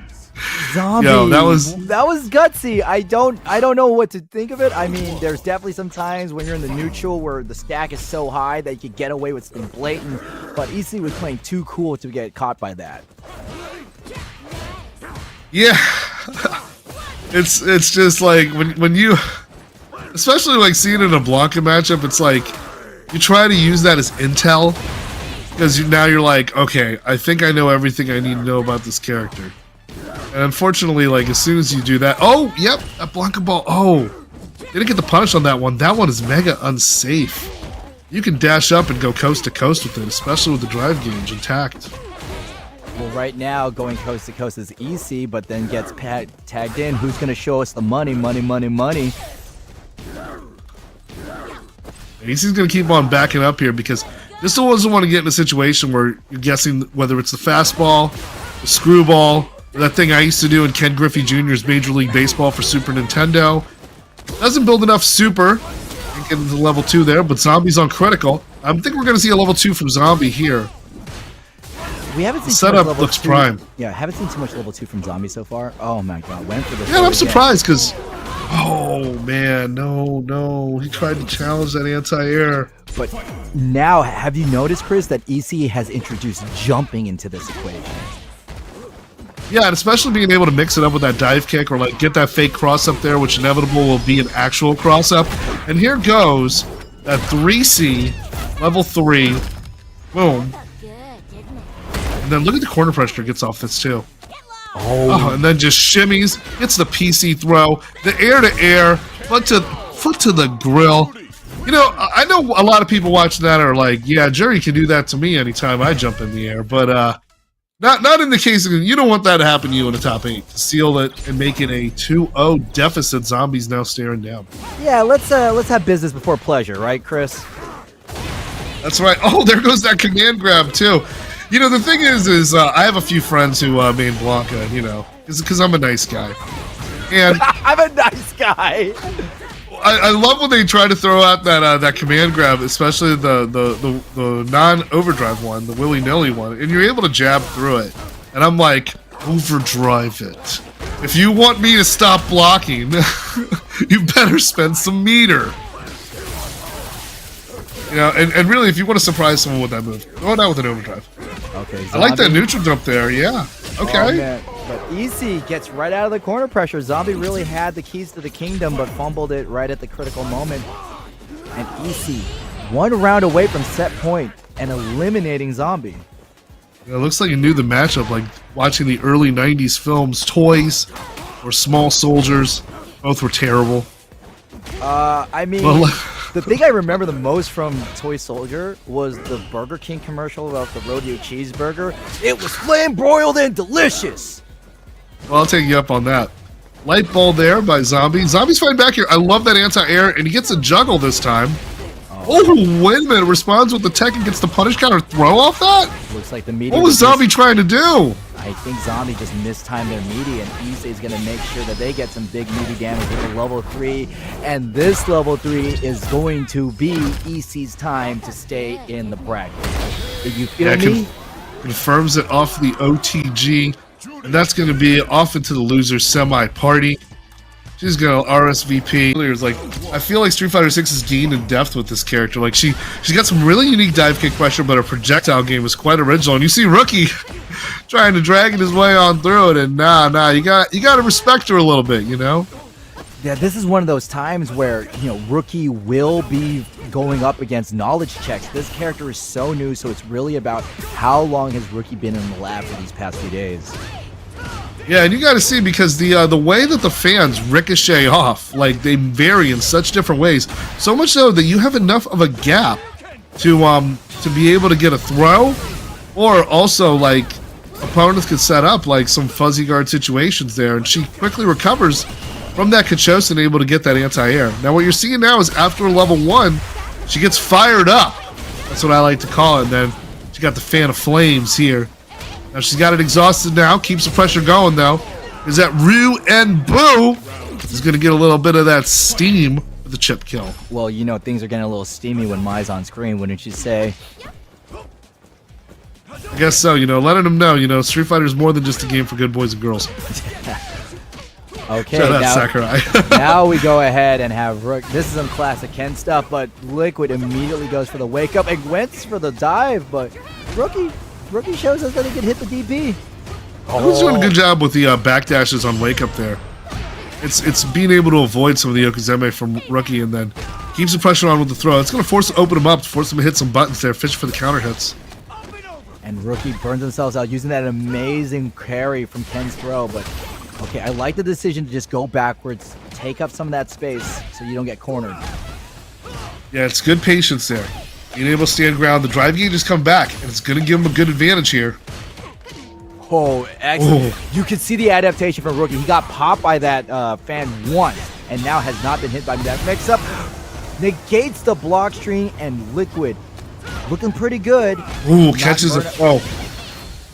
Yeah, but with the fire set up, the level 2 doesn't get the chip. Oh, wow. That's okay. Yep. Liquid understood that Rookie did not have enough in the tank. And let's just remind the audience that Liquid is a 2-time breakout champion with Dhalsim, but has decided to close in this tournament with Mai and doing a great job at it. I think it fits Liquid's style of play here. I mean, the pressure game and the mix-ups from a distance, definitely on point. And also, like, the ability to escape out of the corner as well. Like, get to the middle of the screen as much as possible. One of the things I want to mention also, Captain No Fun, is I'm seeing a lot of, like, Ibuki playstyle. Especially, like, some Street Fighter 5 Ibuki playstyle. Like, not with the target combos, but with the aerial approaches and just, like, some of the pressure that you can make safe off of some jank buttons there. It just reminds me of what I dealt with, like, back in Street Fighter 4 and 5 with that character. Oh, yeah. Just call me when I see her drop a kunai from the air. But Ibuki had a lot of ways to mix up her projectile game. She had a lot in her bag. Especially in SF5, like, a lot of it got pretty original, like her mix-up game. Oh, buttons on wake up there. Knew he was going to go empty. Liquid trying to get that Ryuenbu to get that Okazeme. Nobody home, though. Liquid misses the rest of their combo, and Rookie got the continuing block string. But if we want to go back to the fan, the Kyomdo, it really reminds me, right here, that property where it comes back when you block it, that's some Angie Mito stuff, man. Medium. Oh, great anti-air. Yeah, flash kick. The DP motion. Yeah, it's just I don't know what the original motion was that move was, if it was in KOF, if it was a DP motion, but I've been telling like, oh, I almost caught that, I almost got that confirmed there. I was rooting for that. But you know, when Terry hits me with a rising tackle, cancel level 3, I always tell them I wish it was still a charge. I know, man. Yo, they gave Bison motion on scissors kick. Like what? Yeah, that just throws me off for a loop too. But the anti-air is on point by Liquid. And then, oh, cancels into the level 3. That was so smart. You know, shades of.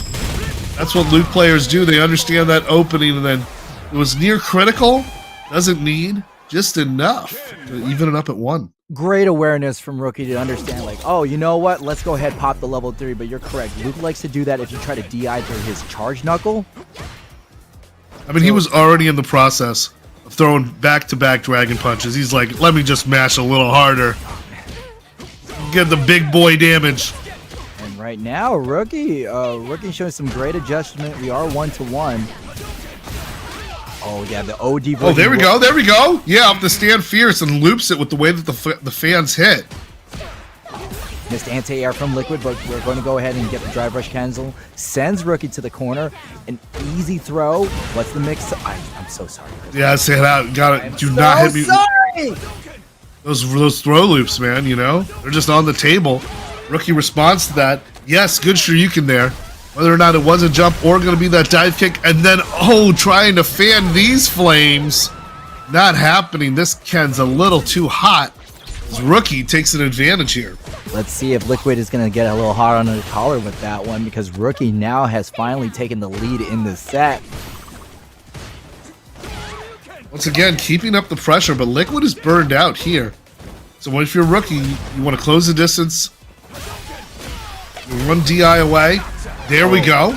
Run D. Yep, take him to the corner. Easy. And that I love that little extra dash that Rookie did just to make sure they had enough space to land the burnout combo. And this is going to be a big level 3. It ain't going to kill, but it ain't going to be pretty for Liquid. Oh, it's good optimal too. Liquid's going to get the drive gauge back, but it's not going to be enough to be able to drive impact there. So got to watch out with that. Lands that throw and gets that corner, facing a massive, a paramount, life deficit, and didn't have to drive impact back. You know, could have Shoryuken or did some other things there to take out the HP, but nothing better than the sure thing, right? Mm-hmm. Rookie is going to be, has taken one game away, and very surprisingly with Liquid, they have yet to switch to Dhalsim. They're going to commit to the Mai or they'll die. I like it, you know, just rely on those, not just knowledge checks, because it's not just you trying to surprise the player with not understanding the matchup. I mean, you as the player, you're getting your reps in. You know, you're getting your big moments there. You're getting some plays. You're running some moves. You're escaping the corner, facing the opponents in their mix-ups with their best. You know, with the stream viewers watching the match arena, mathing up. $34 right now we got in the current prize pool, y'all. Shout out. Look at that big jump energy from Rookie here. Big combo will get him to match point. All right, drive rush, cancel to throw. That's a very classic one. Liquid already burns themselves out, and we're going to spend the meter for the level 2. Mai's level 2 is probably going to be one of the more useful level 2s that's not an install. Oh, why are we DP in there? Yeah, I think because the first fan she threw was the weaker one. Liquid threw was the weaker one that you can hit. You can deflect with a button there. And then perhaps was not anticipating the second one to be charged up. Or that one too, which goes to the level 1 because the level 1 does not have that projectile invincibility. Yo, Team Chris, I need to interrupt you real quick, but Stream Team Battle X has rated us for 20 people. Oh, shout outs. Thank you. We appreciate you all joining here in the Breakout Series as we got this loser quarterfinal matchup here between Lukeydukie trying to get a comeback here against Rookie, trying to close the distance to get to the loser semis. You bring up a good point about Liquid O's refusal to switch to Dhalsim, because he... Oh, first off, let me go ahead and get this round in as we tie it up 2-2. Liquid O has already proven that their Dhalsim is up to caliber, winning back-to-back breakout tournaments. So what's another third? What's really important is the data and the experience. Right. And also just getting more well-rounded and being able to use this, like... Because Dhalsim is an alternate playstyle as well. And Mai brings a lot of interesting things. Mechanics we previously may have seen in SNK fighters, or I mean, I used Mai a lot in when she was a guest in DOA 5 and 6 as well. As a character, I mean, look at that! Wow, confirming off of the Overdrive fans, and then getting that stand fierce, and we're throwing elbows in the paint, going coast to coast. Wake up level 1. Now she's charged up. She got 5 flames. Yeah, Rookie wanted to go in deep with the throw, but Lukeydukie catches them, trying to make sure they stay a little honest. And the Shoryuken, Rookie's anti-airs are so good.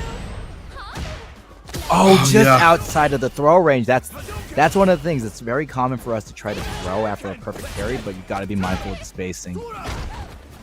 Yeah, that lack of awareness. Because Liquid would have set up a corner carry position there, but now in the final fight here, Rookie pushing it towards a match point. Okay, yeah, but not a PC throw. Recovered from the parry just in time to avoid that extra damage. This final fight does not need to take place in Metro City. Guy, Cody, and Hager need not apply, but Lukeydukie is going to go ahead and apply the great corner pressure and establishes the first throw and throws the meaty fan. Yeah, getting very predictable with the Kachosin, so he's just going to be holding up on the stick. On his wake up there as Rookie converts with the jump in that gets at level 3 and the burnout on deck. Immediately goes to the jump. No, the Musim no Mai. That was the name of the dive kick, I believe. And, yeah, takes it. Oh, no, doesn't connect with the juggle there. Needs a little bit more. But Liquid fighting back here. Yeah, Liquid does not have level 3 quite yet. Rookie wanting to just get anything. Lands the kitchen sink and the dive impact. And one more throw on the go. Rookie is advancing to losers semifinals, eliminating two-time breakout champion Lukeydukie. Yeah, you get some checkmate situations, but Blanka has guesses on guesses and also has some fantastic escape options like the overdrive air Blanka ball, which can blow up through tech. So be on the lookout for those things as well as he forces the toy box a little open. He traps him on the low jump, traps him low on the empty jump. I'm really wondering, is Jazdero going to be an aggressive rushdown JP or try to play keep away? But keep away is not going to be on the menu when RUFIANmx closes with us level 1. And Jazdero, pardon me for the old adage, didn't even get to play the game. Yeah, I mean, he just responded that when he tried to get that portal pressure there. I really love how Ruffian was able to call out that portal, that teleport with the overdrive air Blanka ball. And then from there, like, it's just a situation where a lot of JP players will panic amnesia and just to try to just reestablish themselves and get back to that one-player game that benefits them a lot. Ooh. Yeah, and there goes that level 1. You can work it against it in that situation. Overhead did whiff. Jazdero backing up, went for the crouching medium punch, but was too close. Gets tagged on the trade, and RUFIANmx, easy first game. And just really want to highlight, this is another Mexico versus Mexico team kill. Mexico, I believe, 6 slots of the top 8 is held by them. Yep, and those confirms on display there. Jazdero responding and jumping back. Just get this green giant out of my grill, please. Yeah, there's nothing jolly about this one. No, look at that corner pressure there. Just continues to get that throw. Really gets, especially when players are doing a lot of reversals or they're just respecting you a lot and blocking for too long. Like, it's good to be able to repeat more of those throws as well. And especially like just the way it's animated it looks. It causes mental damage and makes the player more impatient. He's literally chewing up. Not the head bite! Oh, caught him on the light ball there. Oh, light ball, it's like they're swinging on the slider. There goes that stand fierce. Doesn't get a full combo out of it, but has the burnout. See what happens here. But I also like the decision of Jazdero to do a neutral jump because that can deal with Blanka ball. Either you're jumping on the button or you're jumping over him. Yeah, we just see the bait there. Calling out the up ball, and then gets that last crystal from the logo. Punches ticket, get that round. Now keep in mind, this is winners finals. First to 3, whoever takes this will be sitting in the King's Throne at Grand Finals. Yeah, that's a good place to be. I mean, especially the opponent has to get a lot of momentum from the losers bracket in order to get that bracket reset, and these two players have really stood their ground very well here as Ruffian is flirting almost with a 2-0 lead. Not going to get the kill here, but the drive disparity is definitely going to be telling. It's very close to that, like an Alpha 3 guard break, just taking care of it. Oh man, I was just thinking about Street Fighter Alpha 3. That game is so godly with the character and art direction alone. Yeah, it really is, and like the new soundtrack, the direction of it. I got to play a bit of Frosties. I got 5th in there. Nice. In that tournament, it was Rose, and it was fantastic, and I'm really looking forward to the new Capcom Fighting Collection. To hopefully, maybe Alpha 3 Upper can inspire the community more here. Just like just give it a jump start here, like Ruffian with the 2-0 lead here in winners final. Well, beat him up, guy. As both of our fighters will go for broke with Ruffian. That's a top tier announcer. Top tier of game announcer. I mean, the Alpha 2 one is lit too. I actually like Alpha 2 more, but I've been having more success in 3 lately. Okay, my GOAT announcer, the CBS 2 one. That's what we like to call. Yeah, big damage. Yeah, millionaire fighting.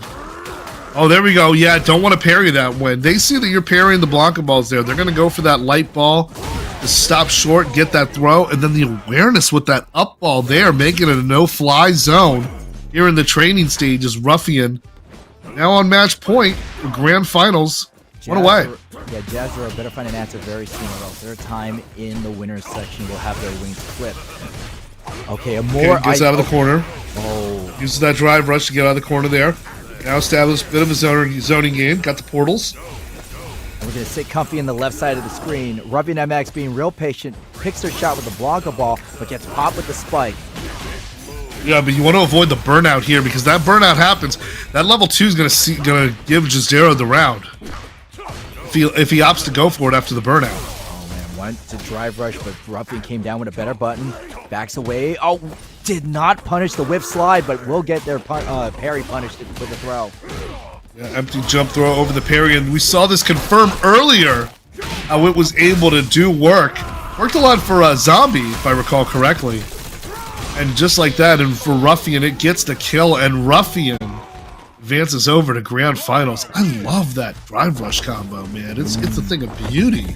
But we work with it and just do wonders with it. So it's really going to be about a race to burnout here. Rookie going with Luke here.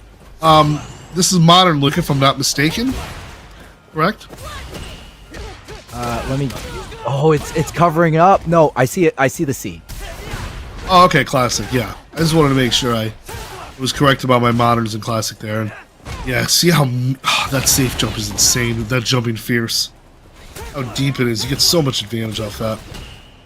EC's going to have to be very careful how they approach the air. Rookie's anti-airs is so good. Checks with the standing heavy kick and waits for the jab off of EC. Yeah, and able to get some free mix-ups and baits by drive rushing after that low strong on block. So kind of just just adds a few numbers to the roulette and keeps that ball spinning there while having the corner in sight. Oh, EC rushed to that get off me. A little too much, a little too soon, and Rookie's going to pop the level 2. I can understand why EC went for the reversal early because they had enough life to gamble and tank this hit, but already burnt out near the corner. Not a good combination. Oh no, this is just a recipe for disaster. Let's see if Rookie can finish it and then takes it with those classic Luke combos. Yeah, I wanted to mention that it was Triumph who's plays modern Luke. So just shout outs to the production staff for hitting me with that note. Y'all are awesome. Yeah, Breakout production quality. Because we saw like Triumph. I saw Triumph had this is modern Luke is solid. Like good, has good reactions, fundamentals. Oh, dude, there's a player at my local who plays modern Luke, and he's a terror with him. Oh, there's been a few, yeah. I mean, we've seen modern Luke in Capcom Cup even as well. Oh man, I love that reaction against the neutral jump there. That's just you're on point. When you could be able to get an anti-air uppercut after that neutral jump in there to close it out. Real good stuff by Rookie there. But EC takes that round. You're jumping in on the sandblast. That is such a read too. I mean, Luke players can tend to get a bit predictable with the sandblast because it's such a safe projectile. They can throw it out a lot, and like it's safe and it's rewarding. It wins a lot of trades, but it's not like the Tiger Shot from Super Turbo. Tiger Shot. And so you can still call it out. EC let go parry a little too soon, and Rookie the disparity on drive gauge and life. Oh, 3 low strong. Keep it going. And then again, more pinwheels, but nobody's home. As Rookie takes the distance, that takes the damage there and goes the distance. Yeah, EC wanted to wake up out of bed, but Rookie said, nah, man, it's still nighttime. Go to sleep. EC, easy level 3, but again, damage and corner pressure, EC's got it. Oh, we're just going to do it. Go respect. Yeah, Rookie just threw that out there like his get out of jail free card. It was a very rewarding read there because given the disparities in meter, EC needed to get a bigger mix-up and more reward after that level 3 because now it's going to be in response. Rookie's going to give him the receipt now. We're going to see what that's going to mean for the differences in the drive gauge or just about even now. We're just about even. However, EC does have level 1. We haven't really seen the level 1 from Juri be represented all this set. Yeah, and I think you're going to be holding on to it as like insurance from the corner in case you see that you're going to get impacted as well or get this confirmed. Don't know if it gets. Yes, it does. Big slash energy there, able to even it up 1-1 while staring down the barrel of the 2-0 deficit. That's how you know your damage values. EC, perfect calculations, ties it up. Oh, you saw that whiff. Rookie got away with murder. Yeah, and you know when you do that with Luke, you're playing with house money now, so you got to get eaten. You've got to get eaten. They're trying to build that drive gauge back, holding on to the parry. Awareness that EC is not going to go for the throw no matter what, so just absorb as much as you can. Get it back in the green. Yeah, they back themselves in the corner to get away from Sandblast Rage, but unfortunately, Rookie's going to put him in the corner, and this is the second time they decided to shimmy after the first throw, but this time EC ain't biting. Yeah, and EC caught a really good low forward there. Move it closer to the middle, but here comes wow. An execution error, perhaps the ill-advised level 1 super there proves to be costly and gives Luke the easy dub. Costly is the perfect word to use, Chris, because not only did EC lose the round, but they're also down a drive gauge, meaning Rookie is 2 to their 1. Yeah, and that's just a situation, no matter where you are on the screen, you do not want to be facing Luke going into that, and especially when Luke immediately wakes up with a jump and you thought your pressure was safe. Unfortunately not, and then, you panic. You get that fear, like you jump into the deep end of the pool after watching Jaws for the first time. Dun dun dun dun dun dun dun dun. You're gonna need a bigger boat. Or in this case, you picked the wrong one to mess with. Or in this case, a bigger life lead, because right now, Rookie taking a bite out of EC, going 2-1. Yeah, I mean, EC's got some really good stuff, but it's been a series of critical mistakes that puts Rookie in the driver's seat. None of those EX pinwheels have connected at any point. There have been 4 that have been blocked and whiffed. As well as that execution error level 1 there, which literally cost the round setting up the where we saw Rookie just play. And just that was just a recipe for disaster there for EC here late in the bracket, and Rookie just was able to take advantage. Yeah, EC really was banking on the fact that Rookie was not going to shimmy for a 3rd time in the row after their 3rd throw, but they did. They bet on themselves and came up busted.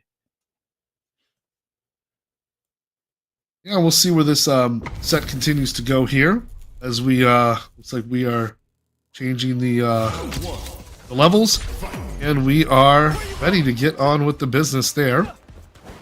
All right, Rookie with a 2-1 lead here, and now we're going to go to Metro City, you know. By the way, fun fact, just want to throw out this tangent. You should play some Final Fight with me on the Sega CD. I learned how to do a guy's wall jump. It's fantastic. You know, speaking of which, I was watching High Score Girl. Is it true that the tech she was doing to get score items from the barrels, is that real? I need to look that up. I'm unsure of it myself. Like she was like punching it, or like she had a specific life lead where she wouldn't get food items, she would just get diamonds. I need to check that out. Well, I want to look into that. Because I remember the episode. High Score Girl. No, High Score Girl. Season 1. It's an early episode. Yeah, I do remember that. Yeah. And whoa. No. Hey, is this the time where we get to use those tournament quality of life thingies?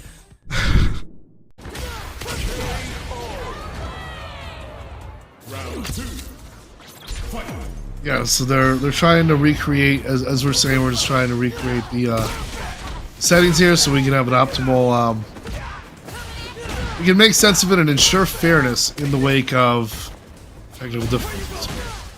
I don't think that missed throw attempt was part of it. I think they're fighting for real. It does, yeah. That definitely looks like it was big baited. Okay. Standing heavy punch for Juri. A good block in response to that button. Being able to read where it was coming out there and then just keeps the pressure going. But the wake up level 1 closes the round. Putting Rookie on set points. Wait. Or it seems to have some of JP's drive rush offense. It's not as reactable as some of the characters are, where you can't just stick out the an overpowered low medium punch. And believe me, as a Rose player from Alpha 2, I love overpowered low medium punch. Oh, you crouch medium? Yeah, you got one of them. Yeah, I mean, Alpha 2 Rose is probably the best one ever. Also, And doesn't have a hurt box. Let's not forget that JP's crouching medium is so good at checking drive pushes. Yeah, that too as well. So that's going to slow down a lot of the approach here. So, and then it's resource management. It's resource management. You can't have a drive gauge disparity against JP with Luke. It's going to really like limit your options and open up a whole like encyclopedia of pressure that Jazdero's JP could just unleash on him. That's one thing. Rookie likes to switch off between the Luke and the Ken, and one thing Ken has over Luke is that he could use his OG fireball as cover while he runs behind it. Yeah, I mean, it's an absolute weapon across the X-axis. I mean, it's such an interesting projectile, and you have to really respect it. And it's so unique to Street Fighter in how much you have to instantly respect it. Like you can't like just take a wrong step against it. So it really sets up a very strong zoning game that will tax a lot of players. Oh wow, what a dragon punch! But it'll tax like a significant percentage of players looking to make the escape there, and Jazdero just gets that drive rush in there, and his pressure was able to hold out in that round. And you know if you're Jazdero that you got to be feeling that because you spent that entire 3/4 of the round yours, and then Rookie gets in once and you die. Oh my God! Hit crouching medium a little too many times. The standing heavy punch confirmed to the level 3. This is big damage for Jazdero with plenty of time to pick up more meter for the next one. Yeah, Jazdero's going to make sure he makes some pay. I think also the justification for that level 3 was also with the opportunity to get a burnout against Rookie, which would have caused a checkmate situation. But Rookie does a good job just fighting back through this, and now the drive gauges are on even set, and he just needs one conversion to even the life meter as well. And once again, Rookie misses with the standing heavy punch, and Jazdero, that was a smart move. Rookie too close on the parry. Not enough meter to close it out with that distance, especially given the damage scaling on that. Gambles away with the drive rush for the pressure, but Jazdero's like, nah, I'm a mash. That's what you do, you mash. If you got the life lead, mash. Yeah, of course. And I'm not saying it to judge or nothing. I'm saying it's smart. It's like you played your cards correctly there. Jazdero played some 4D chess there to not just escape the corner, but be able to steal some wins with some great momentum from Rookie here. An amazing check on the drive rush from Jazdero. JP's normals are so good at that. Oh, that amnesia there. That's just difficult. Oh no, again. He ain't gonna do it twice in a row. Did it twice in a row. When I see back-to-back amnesias get baited, it's just my mind just gets replays of bullfighting like incident videos. It's one of the reasons why JP's like the default to drive reversals, just because if they whiff, they only are -6 on whiff. Yeah, instead of like in a punish counter state, punish me, thank you sir, may I have another, that type of mentality. And it's as ugly, you know? Give me my spanking now, Smart. Daddy. Smart. I mean, this was smart, so smart. It's gonna kill too. Yeah. Oh man. That was great. Getting a read on that block string there. You create openings from your opponent's pressure, turning them against it. Rookie was able to really swing that in his momentum. That was such a smart level 3 super to unleash. Well, we saw them do that last time with Ken, so it really shows that Rookie has that reaction on the drive impact down. Yeah, and likewise, like being able to anti-air against neutral jumps and then being able to really master varied offense against the sky. Now you see what kind of damage comes about when Rookie's in the driver's seat. Now, Rookie's going to try to burn himself out here just to get mix-up to get the win there. Oh, the empty jump, though. Awesome. Yeah, there we go. He can do it. And you knew Rookie had more than enough life to tank whatever Jazdero was going to throw if that DP Jazdero was going to do drive rush low short, I think it was. Because that's a very annoying button JP does. And it can really like stagger players' movements, how much you have to respect it. But it came up short, and Rookie was able to land another low strong in conjunction to what we just saw there. See, you give up 2 low medium punches, Captain No Fun, and look at the damage it does. It's like a hurricane. And Jazdero has to respond back with a level 3. I don't think it's gonna burn out, but it's gonna be close. Very close. Yeah. And okay. Oh, mistimes the spinning cane, and now it's Jazdero burning themselves out, but the spike doesn't matter. Spike makes right. Jazdero 1 round on the board, but no meter in the tank. That's right, man. Spike makes right, you know. Oh, there we go. Being able to get that neutral jump. That jumping roundhouse is such a problem. It's got such an amazing hitbox there, and you see how he's able to convert from it. You don't want to give away those kind of jump ins to JP. No, sir. Feet on the floor, JP. Okay, this is it. It's like Jazdero listened to us on the comms. Yeah, but it wasn't. I mean, sure, he took the advice, but look at that. That's like Rookie shows. I know exactly how to punish the drive reversal. Jazdero. So let's go back to back to the drive impact. That was critical drop from Jazdero. You hate to see it, Chris. Yeah, because it would have been able to get his drive rush back if he had gotten the side switch, and in there, Rookie was just able to again put the pedal on the gas and have a wide open lane. Take it to 2-1. That was just a big mistake from Jazdero, fumbling the bag there in a very back and forth fight that could have gone either way. Yeah, but the important thing is to not let that mistake haunt you right now. Jazdero still has another game to play with, but Rookie's playing so tight. Will this be another week we see Rookie in grand finals? Yeah, keep that momentum coming as he gets that perfect to start it off and move himself into match point. There's no better way you can't feel more confident heading into it to close it out, especially when you're able to seal them off from the air, from the ground, check the drive rush, and then just get repeated tick throws in the corner. This seems to be Rookie's end game. Every time Rookie establishes corner pressure, their opponents seem to just be making all the right moves for them. Yeah, and then gets that neutral jump there, but let's see how Jazdero responds back. Okay, level 2. Yep, because he's burned out. He's burned out. And Jazdero wanted to march Rookie right down, but Rookie says no. And he's like, I'm out of here. Yeah, we're done. We are done. That's one of the...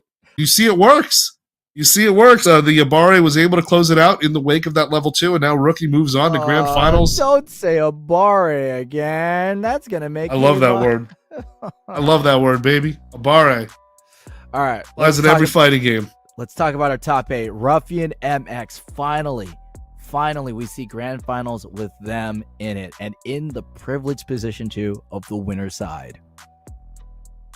Yeah, also, first place finish at the WhatsApp FGC, second place at the Ring the Air, Rushdown Season 3, number 2. No, he's got that medium punch conversion, 100%. First to match point, 5 out of the 6 matches that he's won.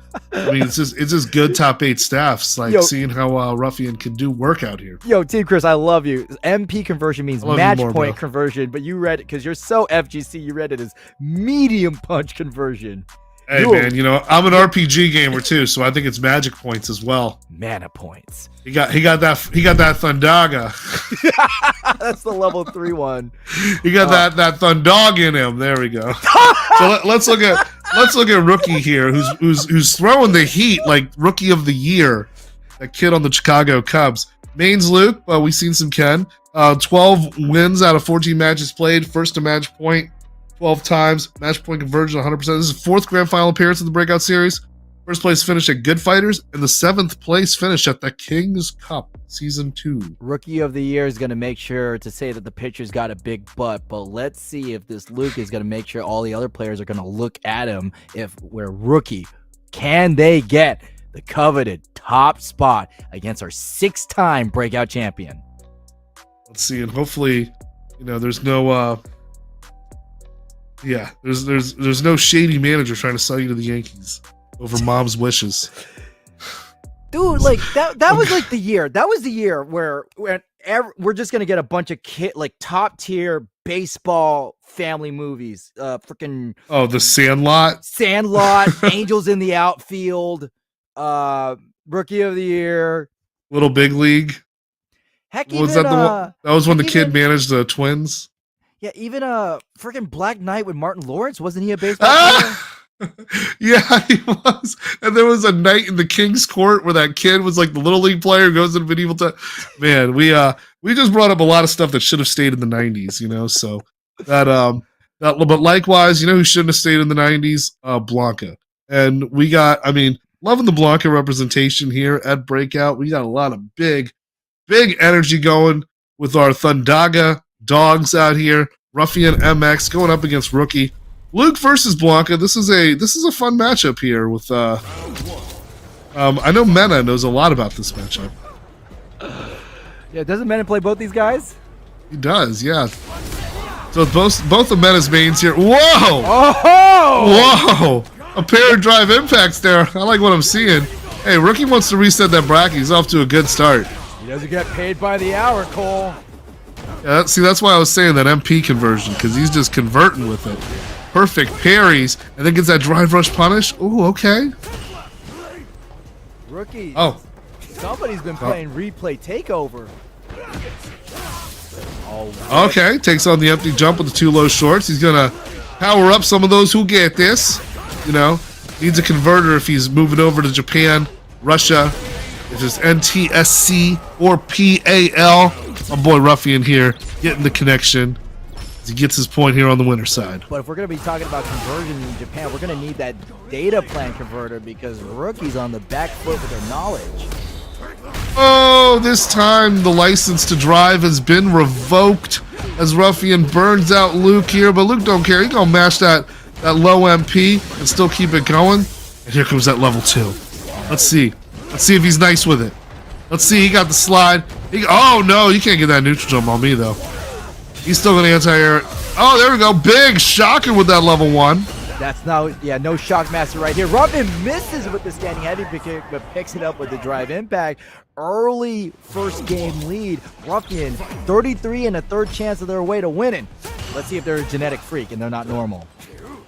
Man, there. I mean, he missed the punish there. You might as well say he fell through the wall there. That's commentator's curse energy, and you know it as he calls out another drive impact being called out. Ruffian and Rookie reactions on point. Let's do this. Standing heavy. Oh, that big knee energy. Yeah, and when it's meaty, it's safe. Rookie's standing over the toy. You don't want this. You don't want to play with it. Yeah, like the signed Babe Ruth ball in the mouth of Hercules, the dog. But let's see. I've gone too far. Ricky's going to have to hold this mix, and it's going to feel like it's forever. Yeah, literally Street Fighter 6 does feel like that when you're in the corner. Forever. Yeah, when he says it again, that's the reset. I'm afraid to look at the Discord chat right now. It's saying, you're killing us, Smalls. So, good air-to-air there, and cancel that overhead. We saw what kind of business Ruffian does with that overhead off that drive rush. That's good awareness by a Rookie to wake up with that ODDP up out of there. But hey, you see that OTG Ruffian just got with that slide? That's what I call a stolen base. Oh, man. Hey, shout out to James Earl Jones, too. And Ricky Henderson, too, by the way. Oh, again! Oh! Making the rookie mistake of trying to check Ruffian's reflexes with a drive impact. They did see it coming with the headbutt to the air Blanka ball, and Ruffian tying it up on the rounds, but Rookie 1 round away of tying it up. Up to no fun. You know what I call that? I call that getting your license suspended in the middle of a drag race. Okay, now that was a reference that went over my head. You never drove with a suspended license? Oh, we weren't doing movies. We were just talking about it. Yeah, it just felt like you were driving dirty when you tried to drive impact there and you don't have enough of the stocks to respond there. But here, Rookie responds with a massive life lead. Got enough drive in the tank here to get a good mix up there, and oh, you thought with the OD up ball? No, we are not going to be using the it's me, the ODDP. We could use some more of that yoga. So we're going back here to Blanka's inspired stage. I like how he's got that other spare Blanka-chan outfit in the background. It's kind of like, it's kind of blurry. It kind of reminds me of like Earl from Toe Jam and Earl. Mega Funk Zone. Oh yeah, we definitely got a panic on Funkatron here. Oh, low strong, low fierce.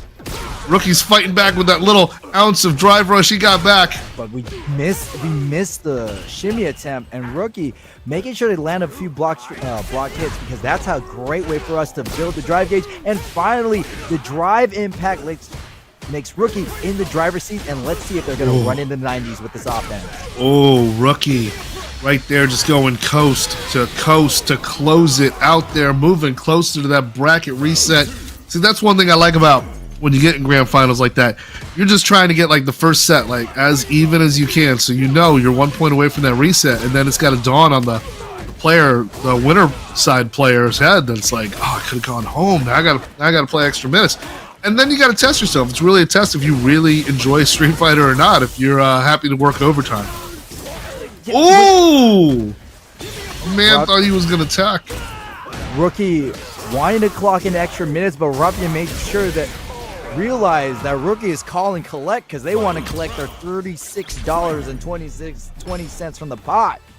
Yeah, let's do a little rewind here, Captain No Fun. I mean, because we saw when Jazdero got that level 2 mix-up with JP on that, and Rookie responded by mashing the jab in that situation, knowing that there was some kind of mix-up going on with Jazdero in his face. Fast forward to now, Rookie tried to mash through some buttons against that level 2 and paid dearly for it, costing him the last round. But now, let's see if he gets the burnout. Well, this is very similar to how Rookie has been winning all their matches. Put your opponent in the corner, make him make the incorrect decision, and then take your way to the bank with this round. 2-1, Rookie. Yeah, that was just brilliant work there. Rookie takes it there as he moves closer to a bracket reset, as we see. It's clean play on both sides, too. And oh, you love how they go coast to coast with an E. And oh, he baited him his own. Yeah, now I like how they're targeting each other's drive gauges. They're one's really trying to burn out the other. If you want to ask a pro, what would you rather have, life advantage or drive gauge advantage? 9 times out of 10, gauge. it's drive gauge. See? Yeah. Just did it. It's not even a debate. I mean, because I come from Street Fighter V, where it's like, when you have V-Trigger, the amount of HP you have does not matter. Like, at least it kind of does when you have Drive Impact and Drive Rush. But, I mean, back in that day, some matchups, I wasn't ever looking at the health bar. I was looking at the V gauge. And sometimes in Street Fighter 6, there's a little bit of that. Health is definitely, it's important because you need to have it or else you die. But at the same time, positioning, Oki, meter, drive gauge, you have that, you'll easily make up the health deficit. Air Blanka ball, and that's a good use of the drive reversal. They're able to hold on a little bit of the drive gauge while Ruffian is burned out. Now Ruffian's going to use this to avoid, kind of stagger Rookie's pressure here against a burned out opponent. Now they're both burned out. Ruffian's got a little bit of charge to work with here as the meter descends. Yeah, Ruffian's going to recover out of it. One more tap, and that standing light kick gives Ruffian their round. Can Ruffian tie it up? Oh man, Rookie did not care about your pressure, but look how dangerously close Rookie is to burnout. But they made sure to put Ruffian in a bad situation too, and we're getting real close to that win condition, except Ruffian inching their way backwards. The late TP! Yeah, we saw, I mean, his anti-airs have been absolutely on point all night here as he earns that PC throw. Tries to get a shimmy after it. We've seen that before. Ruffian does not bite. Ruffian here on critical health, but needs a little more juice to get to that level 3. Oh, I like the decision of Ruffian to use the standing, jumping heavy kick because that's such a good air-to-air button, but that's not going to matter. Rookie charge knuckle, 1 round away from reset. Yeah, I like how Rookie is not looking to... He's looking to sell out against that drive rush overhead there because he saw what that drive rush overhead can cause, and is being able to check it and take that risk to do it against that drive rush. That's clean stuff, but it's all a matter of to see if how Ruffian can adapt to that and change up the approaches on the drive rush. You know, Rookie took that throw, but taking only 1 throw from Blanka's level 2, I consider that a pretty good outcome. Big win. Oh, that's a dub. Yeah, doing that against Blanka's level 2, JP's level 2. I mean, even going back to, like, Rashid, if Rashid's, oh, there we go. Rashid's level 2. I mean, if it ends in just a throw, I mean, it goes all the way back to like against Urian's Aegis Reflector in Street Fighter 5. If he just ends up with a throw, I call that a day. I'm happy. So spend 2 meters for the throw, and Rookie, they don't have any meters to the name. The safe jump has been dashed through, and Ruffian betting on burnout. I think Ruffian's trying to bait that level 1. This is good stop on the offense. Good catch. Rookie ties it up 2-2. And that was clean. This is what we're talking about, Chris. You know, Ruffian was in the winner's side, but there gets to be that moment where you wait, this is not as free as I thought it would be. Yeah, but also what I like about the last match too is I feel like Rookie's a little panicked here. I feel like it kind of changes the paradigm, him staring down at the reset point. And it's just he's making like more panicked moves, more mashing. It's allowing Ruffian to kind of play around that and just see if this Blanka can keep it cool under the Blanka-chan costume. Oh, there we go. Big bait energy. Ruffian adjusting the trajectory of their Blanka ball and using Rookie's instincts to DP late to their advantage. And one more interaction from Ruffian will put us on tournament point. Yeah, I like how clean Ruffian is playing here. It's kind of slowing the tempo here, just targeting. Oh, that's a big overhead. That's big. If he can convert off it, can the level 1 be enough? No, it's not yet. And now he's burned out. Drive reversal just extends him. What a way. Using the drive reversal to low profile the damage there. Oh, Rookie keeps that stand strong, though.